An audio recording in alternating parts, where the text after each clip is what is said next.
హరి ఓం ప్రియ హిందూ అందరికీ కూడా మీ భారతానంద మహారాజ్ ప్రేమాశలు తెలియజేసుకుంటూ ఈరోజు మన అంశం ఏంటో తెలుసా ముందు ఈ వీడియోని ఒకసారి మీరు బాగా అబ్జర్వేషన్ చేయండి.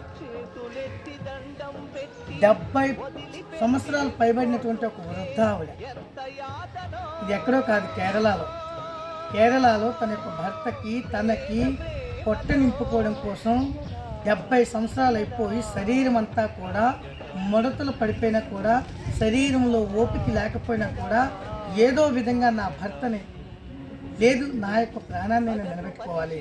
చచ్చిపోతే ఏం సాధించలేం, ఎలాగే చచ్చిపోతాం కాబట్టి చచ్చిపోతే ఏం సాధించలేం. కాబట్టి బతుకుందని చెప్పి కూడా మన యొక్క పూర్వీకులు మనకి ఇచ్చినటువంటి ఏదైతే కొన్ని సంపదలు ఉన్నాయో అందులో ఒక సంపద ఈ యొక్క చక్కగా ఆవిడికి వచ్చినటువంటి విద్య కర్ర తిప్పుకుంటూ ఆ వాహనాలలో ప్రయాణం చేసే ప్రయాణికులందరినీ కూడా ఆనందపరుస్తూ ఆ విధంగా పొట్ట నింపుకుంటుంది.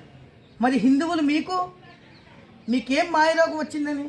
మీ కాళ్ళు చేతులు బాగున్నాయి, మీ మెదడు కళ్ళు కూడా బాగున్నాయి, మీ చెవులు నోరు కూడా బాగానే పనిచేస్తున్నాయి. మరి ఇంత పని చేశాక కూడా అరే ఆ ముసలావిడ భయపడకుండా, ఆలోచించకుండా తన యొక్క గుండెను రాయి చేసుకొని ఆ విధంగా తన యొక్క జీవితాన్ని గడుపుతుంది.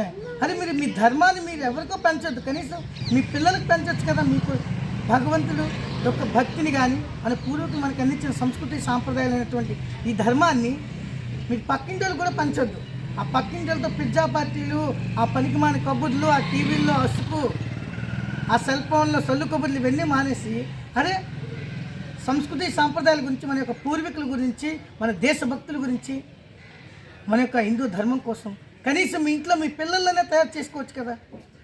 కనీసం ఇలాంటి ముసలి వాళ్ళని చూసైనా మీరు సిగ్గు తెచ్చుకొని మీ పిల్లల్ని అలా ఒక ఝాన్సీ లక్ష్మీబాయి లాగా తయారు చేస్తారని ప్రగాఢ విశ్వాసంతో నమ్ముతున్నాను. భారత్ మాతాకి జై.